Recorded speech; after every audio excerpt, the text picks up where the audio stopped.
I've collected and played almost 200 pedals. Cheap, expensive, clean, dirty, all kinds. And now you will get my tips on what you should get on your first small board with 4 pedals. So you just started playing guitars a few weeks ago, but you already have an itch to have a pedal board, yet only a limited budget. What should you get?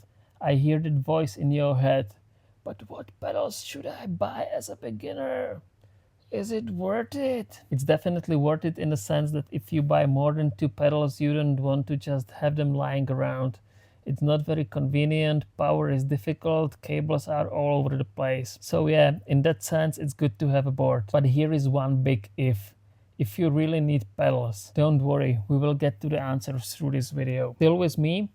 So now we are building and you will rock in no time. Well, probably not. First you need to improve your playing. But before we talk about necessary utilities, let's have some fun and look at the first pedal in the chain and make a first jam. Oh, and there is one rule for this exercise.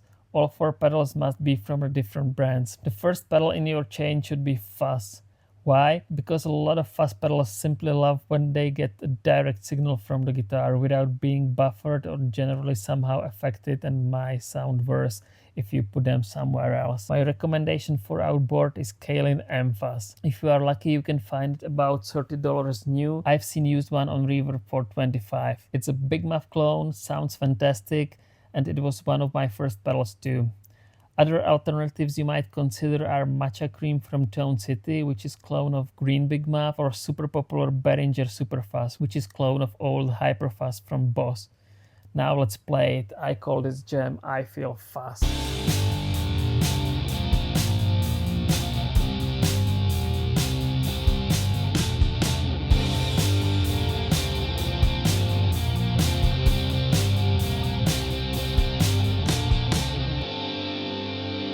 Now let's look at the utilities we need, which are the board itself, power and cables. I recommend buying these things new because old cables could be soon faulty, the board might be disgusting from other people's old skin, and old power supplies can kill you. For patch cables I always go with Ernie Ball. Pack is about $20 and they are really good, flexible and don't take a lot of space. For a board to start, I have here one from Palmer, which comes with Velcro on. Cheaper option is Harley Benton, which is $35 and pretty much the same. For power, I have one from Caline, which is about $50 and it's okay. A cheaper but still decent option is again Harley Benton, which have 50 milliampere outputs and cost $44. But let's get back to the pedals. Next will be overdrive / distortion, and we will go with Joyo Baatsin. I never know how to pronounce it, let me know how you say it. It's 8-in-1 and covers everything from clean boost to distortion, including classics like Tube Screamer. I played them side by side and it's the same.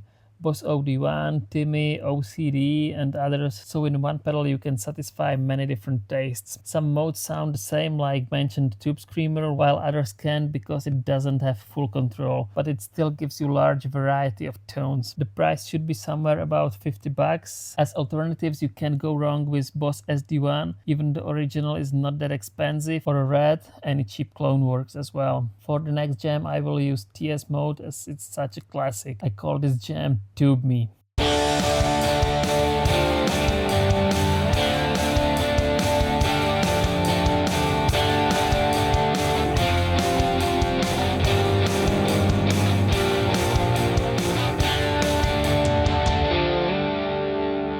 And now I hear half of you yelling at me. Where is the tuner? Well, you don't necessarily need a pedal tuner on this kind of board, and we are here on a budget. It's definitely handy and good to have, but as a beginner who just annoys the family with the strange squeaks, you can live with a clip tuner. Whatever you decide, I recommend Polytune from TC as it has this nice ability to check all strings at once. The next step on our journey is a modulation pedal. You want to add modulation because it gives your tone a bit of movement. For this purpose we will go with multi-modulation unit so you can find your sync. I like vibrato and phaser, most players like chorus, and there are also weird people who like tremolo. Within our budget, the absolute blast is Flamma SF05. It sounds great, a new one is 63, and on a Reverb you can get used one for 80. Don't ask me, I don't get it. And it has 11 built-in effects. As an alternative, the Joyo Vision is also fine, but it causes me option paralysis, and if you want to spend more money, the Boss MD200 is amazing.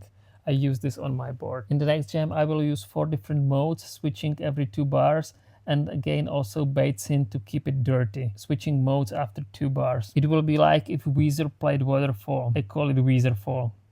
And if you say they didn't use such modulations, it doesn't matter.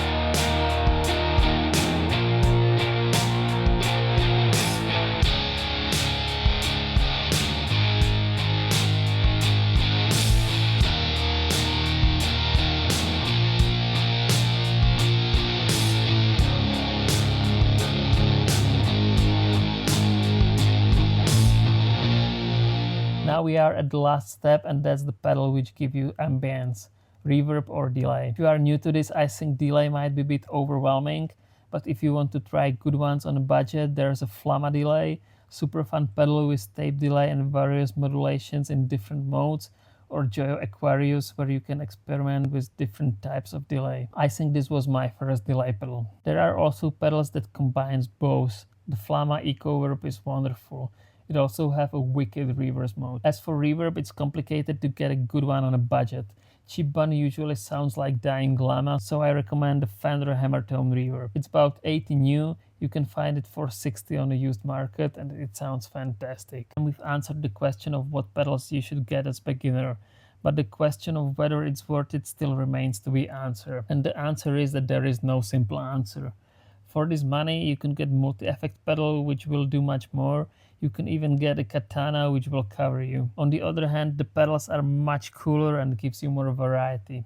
Just be warned, once you get locked into a serious pedal collection, the tendency is to push it as far as you can. In the last jam, I will play all 4 of them together. It will start with Timmy mode on the Baatsin, then add reverb, phaser, and at the end I will finish the mayhem by kicking in the fuzz. I call this jam Down Under 300.